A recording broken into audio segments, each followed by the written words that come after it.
Growing up as a young boy with not so much take for granted, I took solace and comfort in books. Specifically, I had this one book, an atlas.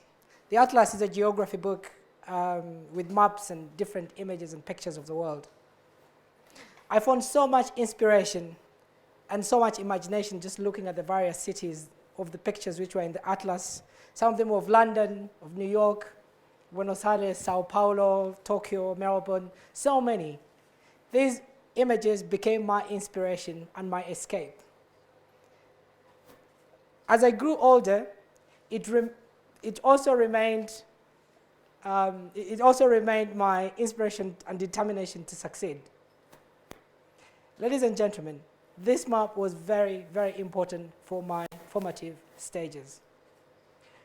As they say, when you desire something so much, when your heart desires something so much and your heart is well-intentioned, the universe has a way of aligning opportunities along your path to make it work for you to be able to realize these dreams, even against so much odds.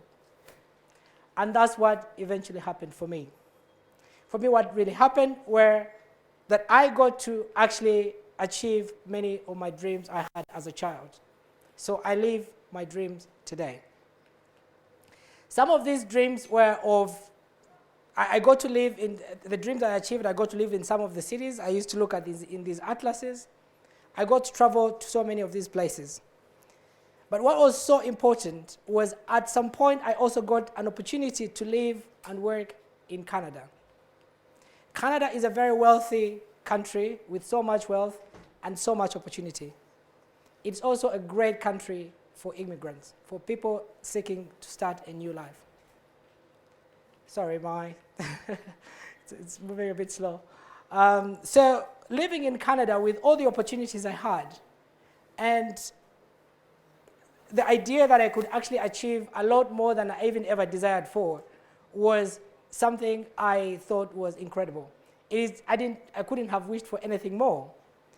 But reconciling this opportunity that I got of having a lot of things that I dreamed, including material and otherwise, reconciling it with where I was coming from became very difficult. This is some of the places I dreamt about and I got to travel to.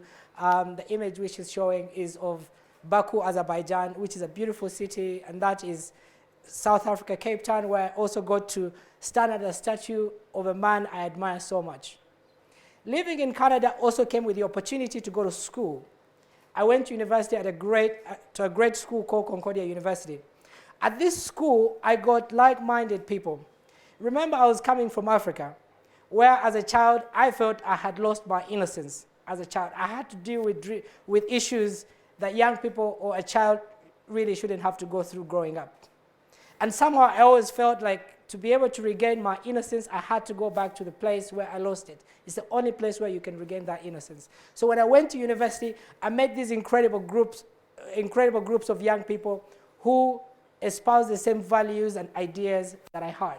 But they were also more excited about Africa, almost more than myself. So I felt very challenged and very humbled that these people were so concerned about issues of poverty and disease and conflicts, of places they had never been traveled to and they had no connection of. But through our roundtable discussions we had through a group which we call the Forum on International Cooperation, we talked about African issues with a global context. And every single time, these young people espoused so much energy to want to do something. We challenged ourselves to do something. We eventually moved, they needed an opportunity to come to Africa, so we would make some trips to come to Uganda and travel around East Africa, so they got to see Africa. And even the commitment to do something became much stronger. When we went back to the university in 2004, we were determined that we needed to run a campaign to get our students to do something and our generation to make a statement. Now, anybody who lives in North America would know that when you go to university and ask students to increase their tuition fees, even by $1, you can cause a riot, especially in Canada. It's a big deal to increase tuition fees, even by $1. Now, imagine our boldness then when we went and sat down with a friend of mine called Peter, and we sat down and said, we have to do something. we have to go to the students and ask them, because we thought about different programs, but there was no money. We had no money to fund these programs. We said, let's get the students to pay for this. So we went to the students, and we asked the students, would you, through a referendum question, this was everybody had to vote, would you contribute up to about $8, depending on how many credits you took as a class, would you contribute up to $8 as an additional on your tuition fees as a way of funding a Concordia Volunteer Board program that would give opportunities to students to travel to Africa, but also fund community development to a town called Gulu in northern Uganda, which was emerging out of conflict? So we posed that question. And you can imagine myself and Peter were holed up in his office, in the student office, and we were sitting down and said, my God, there's going to be a riot at this university.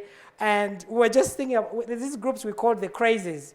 So we thought these guys are going to come for us. So we were just holed up in the office waiting what was going to happen, because the voting was going on in the whole day. But you can imagine then, at the end of the day, the students at Concordia, who are about 40,000 students, voted 75% yes. Wow. This, I remember just bursting into tears, crying, because it humbled me, it challenged me as an African, for these people who to be so concerned about issues they really don't have to be concerned about. But they put money where their mouth was, because these are issues we always discuss in classrooms and around round tables. So we established the Concordia Volunteer Board program, which has allowed hundreds of students to travel from North America for the last 7 years to come to Uganda and have a cultural experience, an intellectual experience, but also engage with their peers on issues of policy, politics, and etc. This picture is of a recent facility we had to build in northern Uganda for the community. So we've achieved great success, but we also allowed ourselves it gave us an opportunity to invest directly within communities working with local partners in these places. So, ladies and gentlemen, the issue of young people in Africa is not cliche. We are not here just being cliche, talking about the young people as if it's just a fad. No, it's real. In Uganda, Uganda has the youngest population in the world. Our population is also 56% under the age of 15. Now, you can only imagine what that means in the next 5-10 years. Africa is also said that it has the youngest population in the world lives in Africa. If that's a quarter of a productive labor force in the world will be coming out of Africa. So what do we do about that problem? Now, it could be a problem if it's not addressed well, because you can get these young people to go on the streets, they can riot, they can be criminals, they can be all sorts of things. It can be a real problem. But they can also be an incredible opportunity for the continent. They could be the drivers of the people who we are talking about, who are going to cause the change that we're talking about. The people who realize that moment for Africa, that the 21st century is a moment for Africa to shine and grow. So we need to do more in harnessing their talent, their innovation, rewarding their excellence, and also making sure that we equip them with the tools to be leaders who they are. These images are of young people who are young achievers. I started a program, myself and some other friends, we started a program called the Young Achievers Awards in Uganda. And what it does is a platform to showcase innovation and excellence of young people. But it also rewards innovation and excellence, entrepreneurship, leadership, etc. But we also use it as a platform to have a dialogue with leaders so that they can take our issues very seriously. The image which was there before was of President Kagame handing over an award to one of the leaders. So we engage, it gives us an opportunity to be able to have these conversations with some of our leaders. The Young Achievers has been an incredible experience and has been an incredible success as well. So these young achievers inspire me so much. When I read their stories, I get a lot more out of this than they do. I got to share a stage with one of them today, George Barker, and I thought to myself, these guys are catching up faster than I thought. So, because the other day we were just giving him, we were considering him as the Young Achievers Award, and his story is so incredible and very exciting because I know the hardships he has had to go through to get to where he is. So this is very serious. The idea of shaping and creating opportunities for young people is very serious. The consensus is growing that this is Africa's moment around the world. That's the consensus. And it's only our generation who are going to make this happen. How we deal with, how we harness this opportunity, how we harness this moment for real opportunity.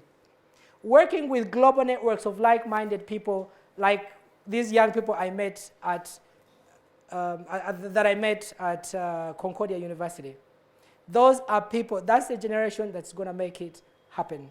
It's our responsibility how we shape our youth as leaders, and also how we guide them through the issues, the dangers of leading, so that they are able to effect the change that they need to do. Ladies and gentlemen, it's our moment for Africa. It's our generational responsibility that we realize the opportunity this moment presents. And it's our generation that will make that happen. We are the ones we've been waiting for. I thank you.